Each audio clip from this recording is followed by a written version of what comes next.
तो welcome back guys, वापस से आपका स्वागत है हमारे क्लास 11th की बायोलॉजी में, जिसमें हमने लास्ट में चैप्टर जो कवर किया था वो था स्ट्रक्चरल ऑर्गेनाइजेशन इन एनिमल्स, जिसमें हमने जाना प्रॉक की मॉर्फोलॉजी मतलब उसका बाहर का स्ट्रक्चर और उसकी एनाटॉमी मतलब उसके अंदर कैसे कैसे काम चलते हैं, उसके डाइजेस्टिव सिस्टम में, एक्सक्रीटरी सिस्टम में, reproductive system, respiratory system, circulatory system and chemical control and coordination. अब उसके अगला चैप्टर जो आता है एनसीईआरटी में वो है cell the basic unit of life. मतलब कि हम इसमें क्या देखने वाले, वैसे तो ये चैप्टर जो है अगर आप थोड़ा नीट वगैरह की और थोड़ा हायर कॉम्पिटिटिव एग्जाम्स की तैयारी करेंगे तो बॉटनी में ये सबसे फर्स्ट चैप्टर है जो पढ़ाया जाता है। क्यों? क्योंकि सब इस एक चीज से शुरू हुआ। किन से? ये जो चीज है और जो ये चीज है ना, इन्हीं दो चीजों से तो लाइफ शुरू हुई। यही दोनों तो हमारे सेल्स हैं। सेल क्या होता है? Cell is the basic unit of life. मतलब हर चीज जो भी ओरिजिनेट हुई है आज के मॉडर्न वर्ल्ड में वो क्या है? वो एक सेल से ही बनी है। अच्छा, अब सेल से बनी है तो जाहिर सी बात है इनको किसी ने खोजा तो होगा।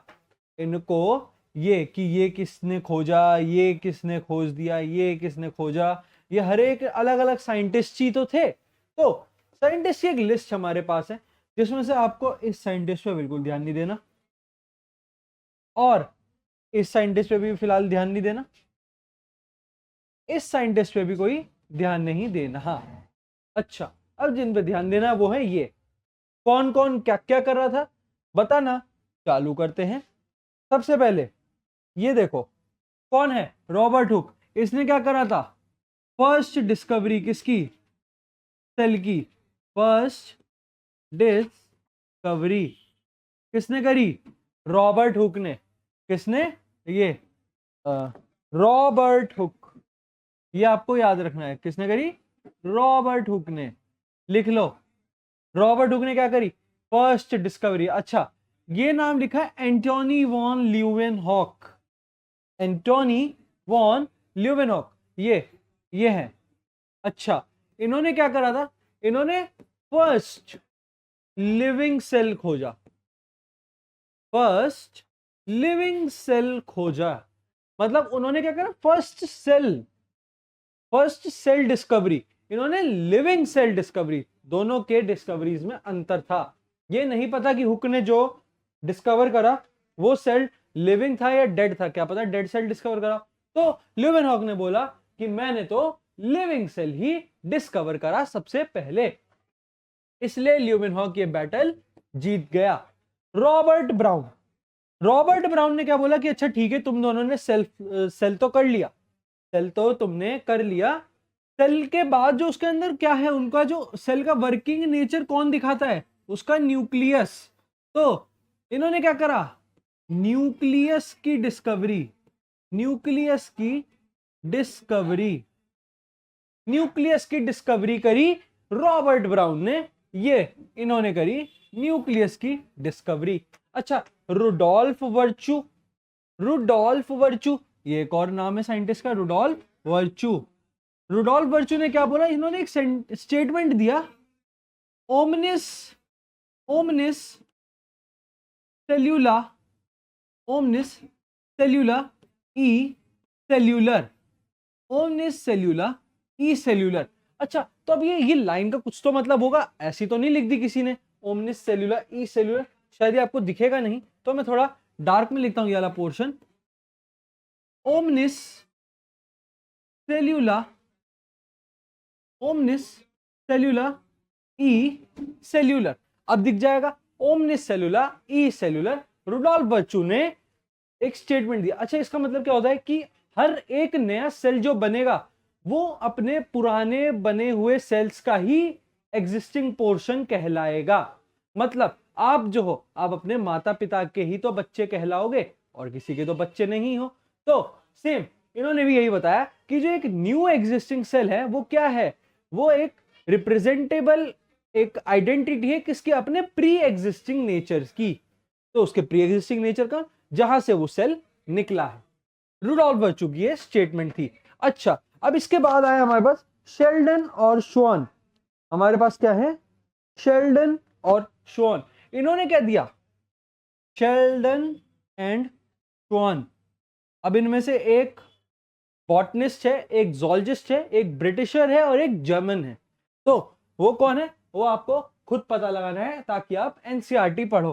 तो शेल्डन और शॉन ने क्या बताया, शेल्डन और शॉन ने दी हमें modern cell theory, modern cell theory, इन्होंने क्या दिया हमें, मॉडर्न सेल थ्योरी, ये आपको याद रखना है। अच्छा, वॉटसन एंड क्रिक, क्या नाम है, वॉटसन एंड क्रिक, ये दो महाशय जो हैं, है ना, इनके बारे में आप आगे बहुत देखोगे, बहुत ज्यादा ही इनका जो है बोलबाला रहा है बायोलॉजी में।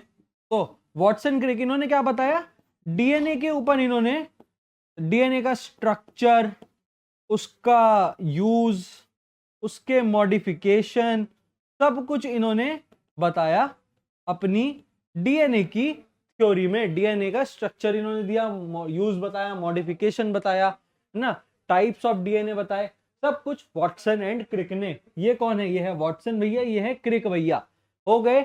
अच्छा, इनके अलावा और भी साइंटिस्ट हैं। अब मैंने यहाँ 3 साइंटिस्ट हटवाए हैं, तो यहाँ और भी तो आएंगे। तो और कौन कौन है, ये इनका नाम है सिंगर, इनका नाम है निकल्सन। इन्होंने एक मॉडल दिया था जिसका नाम है fluid Mosaic model, fluid Mosaic model. ये क्या होता है, ये हम इस चैप्टर में ही जानेंगे थोड़ा आगे। अच्छा, अब ये कौन है, मूंछों वाले, है ना, इनके बारे में भी जानते हैं।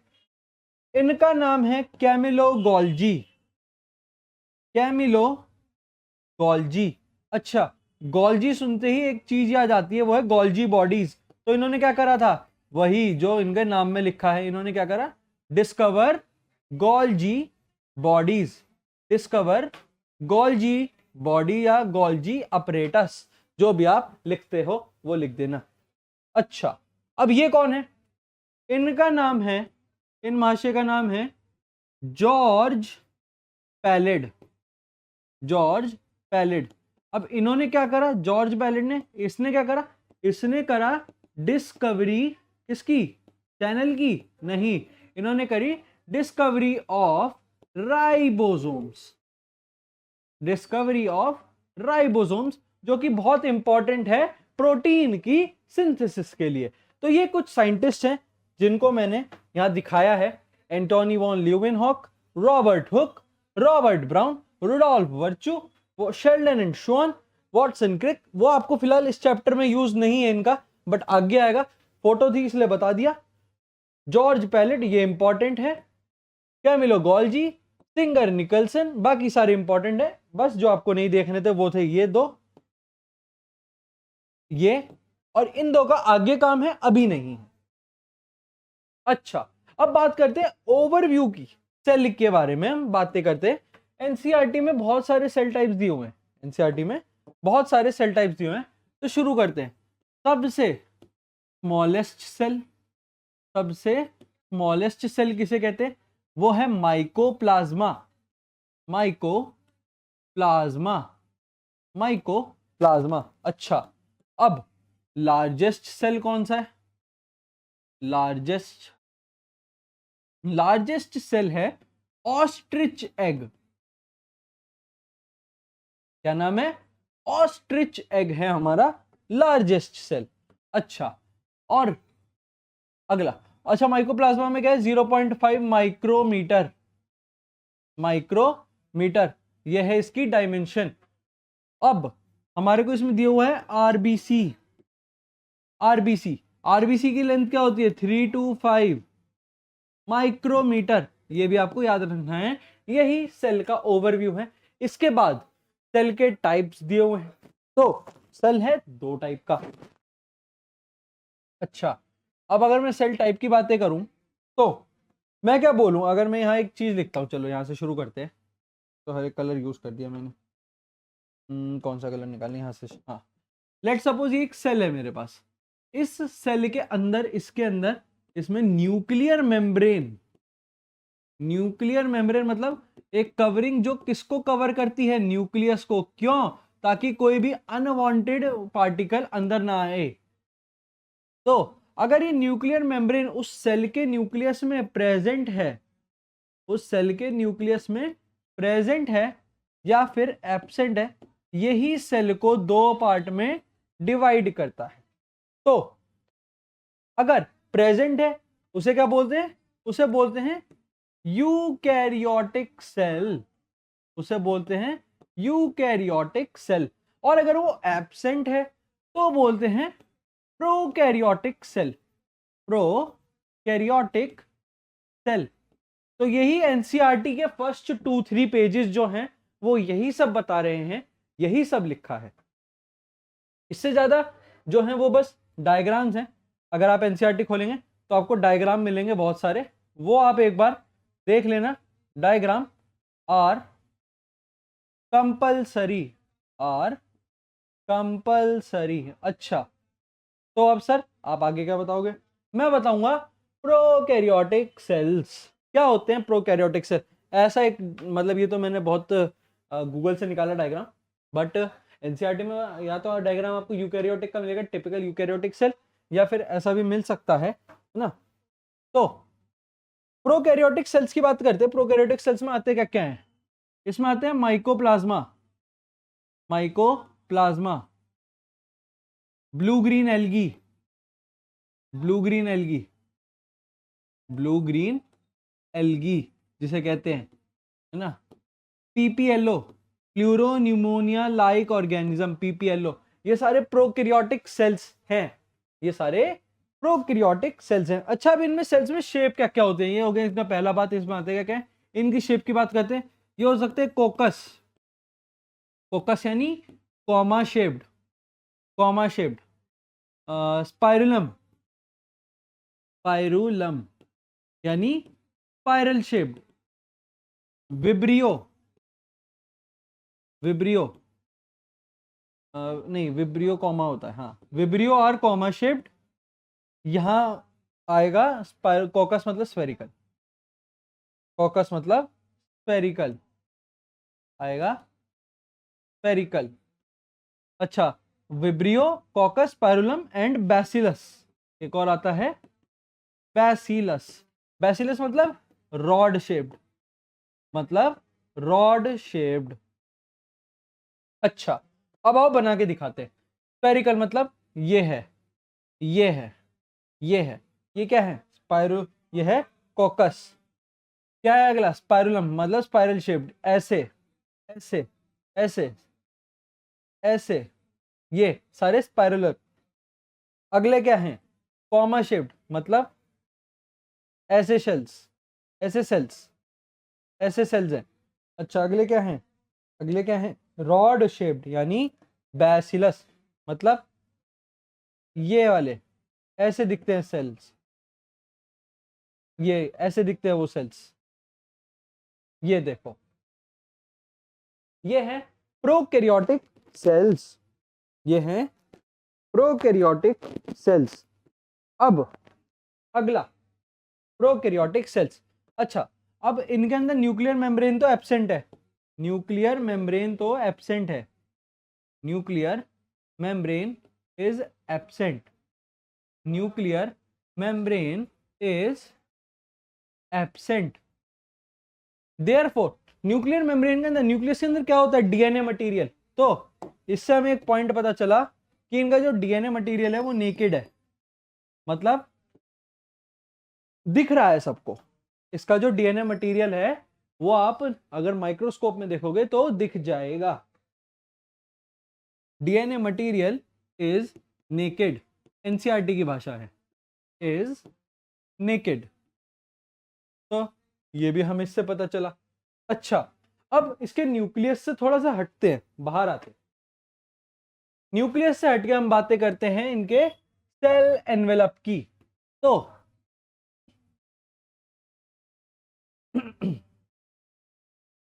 सेल एनवेलप, सॉरी गला बैठा हुआ है थोड़ा, इसलिए आवाज भी अच्छे से नहीं आ रही। सेल एनवेलप, इसमें होते हैं तीन चीजें। आउटर, सेल एनवेलप में होता है आउटर, फिर सेल एनवेलप में निकलता है मिडल पार्ट, मिडल लेयर, और फिर सेल एनवेलप में निकलता है इसका इनर पोर्शन, इनर। तो जो आउटर पोर्शन है उसका नाम है ग्लाइकोकैलिक्स, ग्लाइकोकैलिक्स। अच्छा, अब जो मिडल पोर्शन है उसका है सेल वॉल, उसको हम बोलते हैं सेल वॉल। तो अगली बार कोई बोले कि प्रोकैरियोटिक सेल में मिडल सेल एनवेलप का नाम क्या है, क्या आना चाहिए जबान पे? Cell wall. कोई पूछे आउटर लेयर का क्या है, ग्लाइकोकैलिक्स, ये याद रखना है। और इनर को हम कहते हैं प्लाज्मा मेम्ब्रेन, इनर को कहते हैं प्लाज्मा मेम्ब्रेन, प्लाज्मा मेम्ब्रेन। अच्छा, अब इनका काम क्या है? ग्लाइकोकैलिक्स का क्या काम है? ग्लाइकोकैलिक्स, ग्लाइकोकैलिक्स क्या करता है? ये सेल को स्टिक करवाता है कहीं ना कहीं। आउटर बॉडी है, ये सेल है ना, या ऐसे बोलो ये एक सेल है, इस सेल को इधर स्टिक करना है, इस पे स्टिक यानी चिपकना है।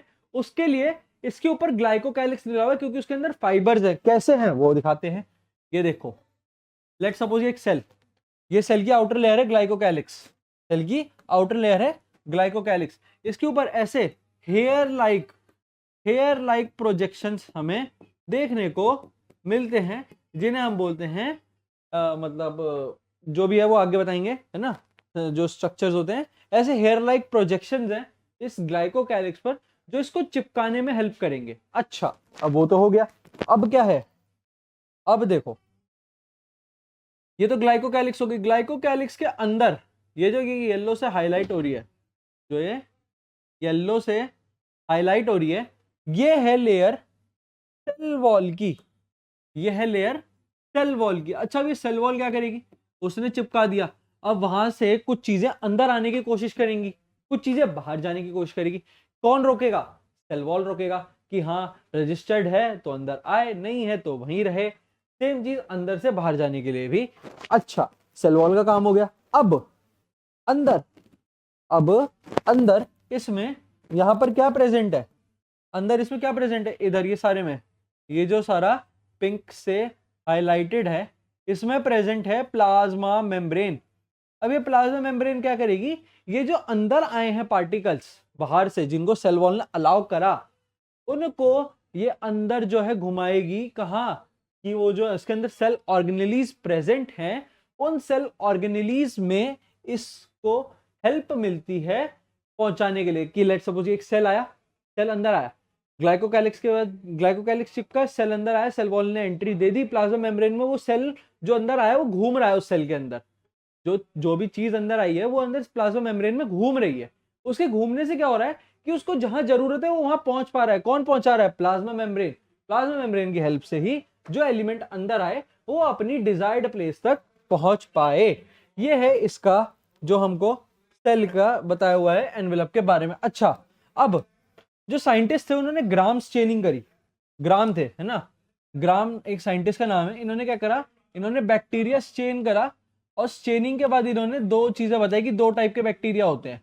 बैक्टीरिया चेनिंग से इन्होंने पता लगाया कि दो टाइप के बैक्टीरिया हैं जिन पे ऐसे एक्ट किया जा सकता है। अच्छा, जिन पर पॉजिटिव रिएक्शन निकला उन्हें बताया ग्राम पॉजिटिव, ग्राम पॉजिटिव। और जिन पर नहीं एक्ट करा अच्छे से उनको बोला ग्राम नेगेटिव, उनको बोला ग्राम नेगेटिव। इनको क्या बोला? Gram positive. रुको ये दोबारा लिख देते हैं, ग्राम पॉजिटिव और ग्राम नेगेटिव। ये है ग्राम स्टेनिंग। एनसीईआरटी में बहुत छोटा सा है, 2-3 लाइन में दिया हुआ है, 3-4 लाइन में, से ज्यादा नहीं होगा। अच्छा, अगली चीज है mesosomes, chromatophores and gas vacuoles. Mesosomes और क्रोमेटोफोर्स एंड गैस वैक्यूल्स। अब इनके बारे में देखते हैं, अब इनके बारे में देखते हैं। तो मीसोसोम्स के बारे में बात करते हैं। ये क्या है? ये एक्सटेंशन है, ये एक्सटेंशन है, extension of, extension of plasma membrane, of plasma membrane, extension of plasma membrane.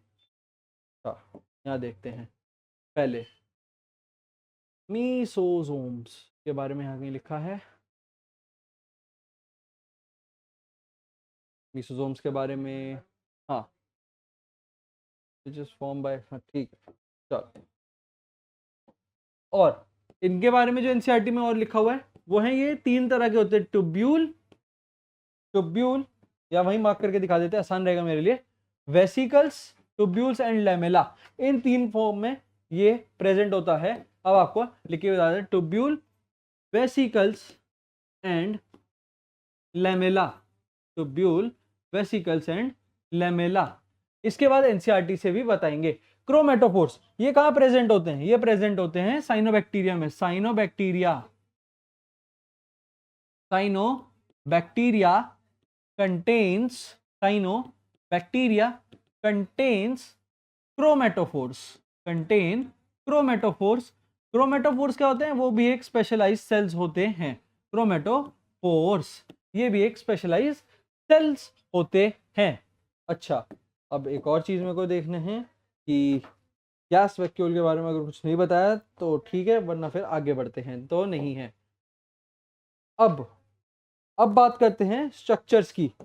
अब बात करते हैं सेकेंडरी स्ट्रक्चर्स जो हैं इसमें, filament, hook, basal body, bacterial flagella, composed of life. तो सरफेस स्ट्रक्चर, अब इसका जो सरफेस है जो मैंने बताया था ग्लाइकोकैलिक्स, उसमें 3 चीजें प्रेजेंट होती है। ग्लाइकोकैलिक्स में 1 2 3। फ्लैजिला,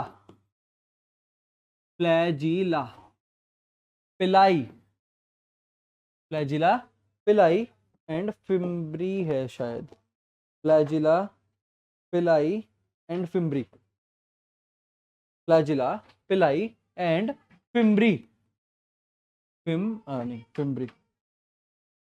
फिम्ब्री, ये फ्लैजिला, पिलाई, फिम्ब्री। अच्छा, इसमें जो फ्लैजिला है, सिर्फ इस फ्लैजिला से मूवमेंट होती है, इस फ्लैजिला से ही मूवमेंट होती है सेल की। सेल जो मूव कर रहा है वो इस फ्लैजिला की वजह से कर रहा है, बाकी पिलाई की वजह से वो अटैच हो रहा है, और फिम्ब्री की वजह से भी वो अटैच हो रहा है। अच्छा, अब ये जो फ्लैजिला होता है इसमें मूवमेंट के भी 3 तरीके होते हैं, है ना, जिनका नाम है बेसल बॉडी मतलब जो बेस है ना, हुक जो कि रोकेगा कहीं डिजायर्ड पोजीशन पे, और फिलामेंट मतलब जो इंटरनल कनेक्शन डेवलप करेंगे किनके बीच? इस सेल के बीच और उस जगह के बीच। बेसल बॉडी बेस से मूव करेगा, हुक यानी वहां पर जाके स्टिक होएगा, फिलामेंट मतलब वहां पर एक फिलामेंटस नेटवर्क क्रिएट करेंगे फ्लैजिला के थ्रू। किसका? इस सेल का। कहां पर? उस जगह पर जहां पर ये हुक से चिपक गया। अब पिलाई की मदद से अटैचमेंट पूरी होगी। पिलाई में प्रेजेंट होता है पिलिन प्रोटीन, जिसके थ्रू ये पिलाई वर्क करता है सिंथेसिस का।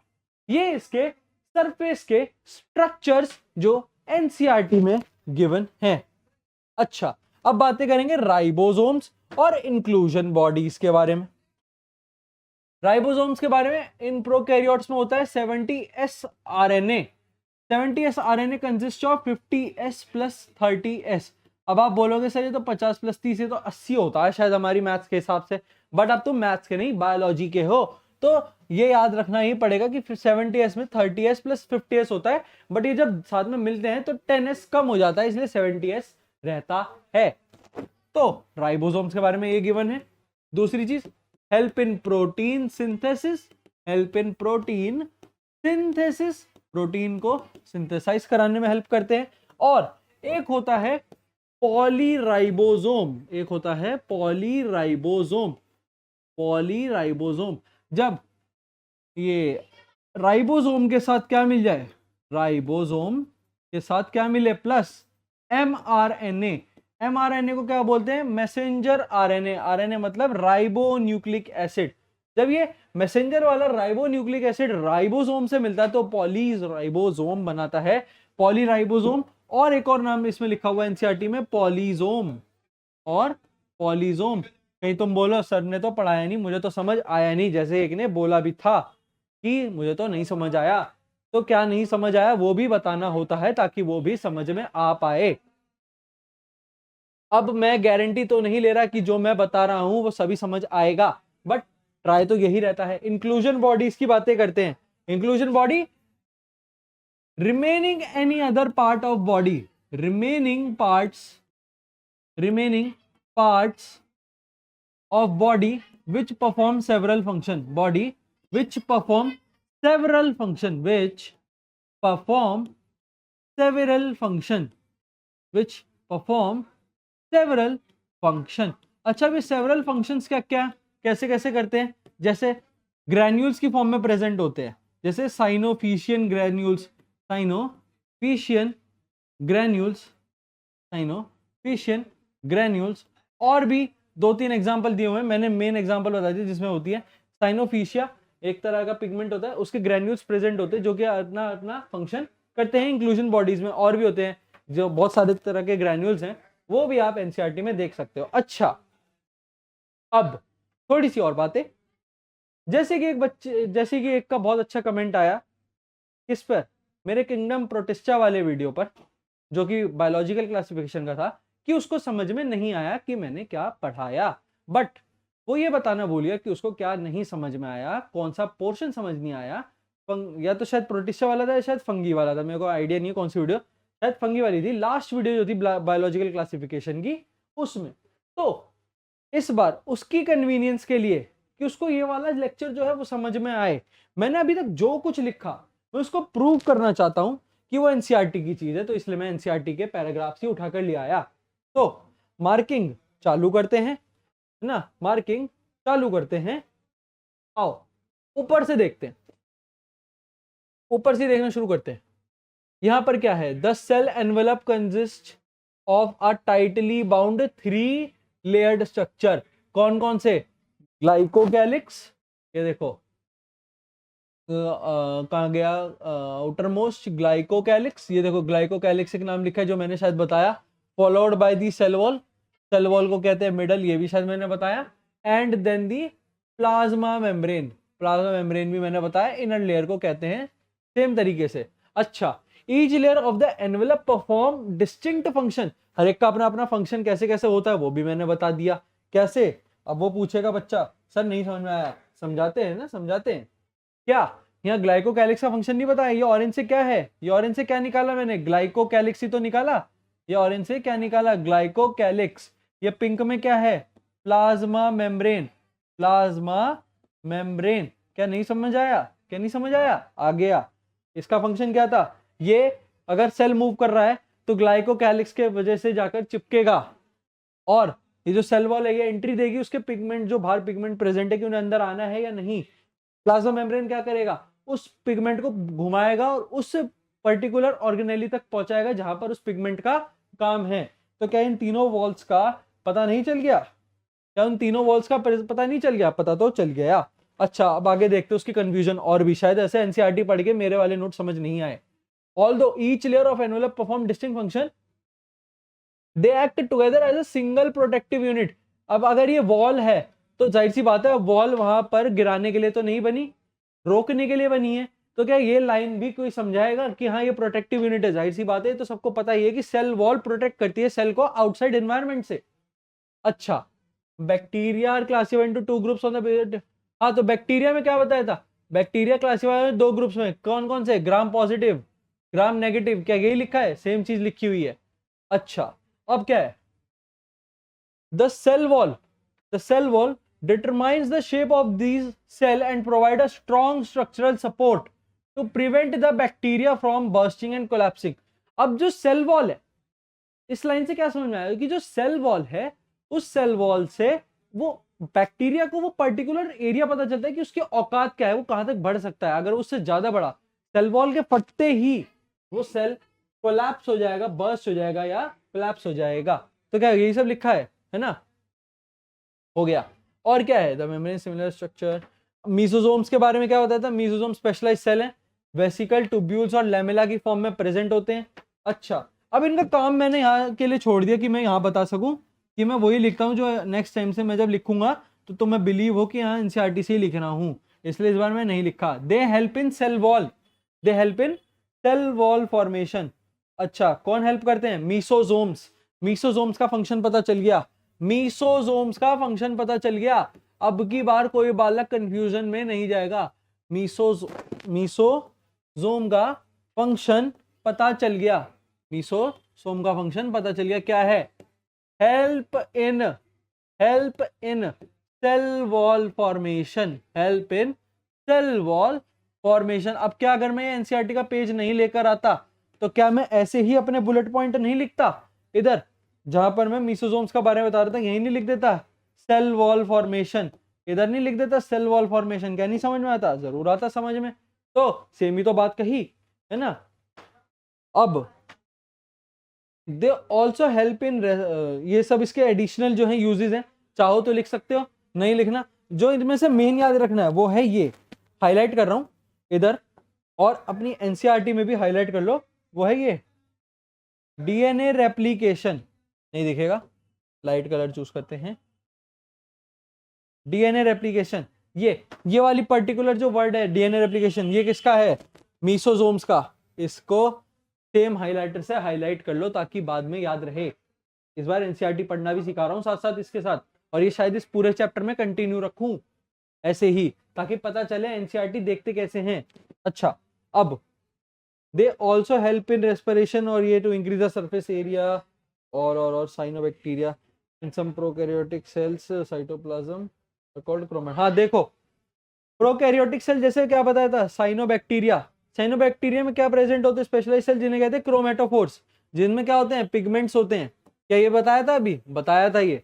अच्छा, अब इसके नीचे का थोड़ा सा एरिया नहीं दिखेगा, बट हाँ ये पता चल जाएगा, यहां पर एक पॉइंट पता चल जाएगा जो क्या है, bacterial flagellum is composed of 3 parts, filament, hook and basal body ना, filament, hook and basal body. और इसके नीचे का पोर्शन आपको दिखेगा नहीं, एनसीईआरटी में देखना पिलाई और फिम्बरी के बारे में भी वही लिखा है, और उसके नीचे राइबोसोम्स और इंक्लूजन बॉडीज के एक और अलग से पैराग्राफ है, सेम यही चीजें मिलेंगी जो यहाँ लिखी हैं। इसके अलावा और भी एग्जांपल्स हैं एटसेट्रा, वो आप देखना, और कौन कौन से एग्जांपल है साइनोफिशियन ग्रैन्यूल्स के अलावा। ये था हमारा पूरा प्रोकैरियोटिक सेल। नेक्स्ट वीडियो लेकर आएंगे यूकैरियोटिक सेल पे। Thank you so much.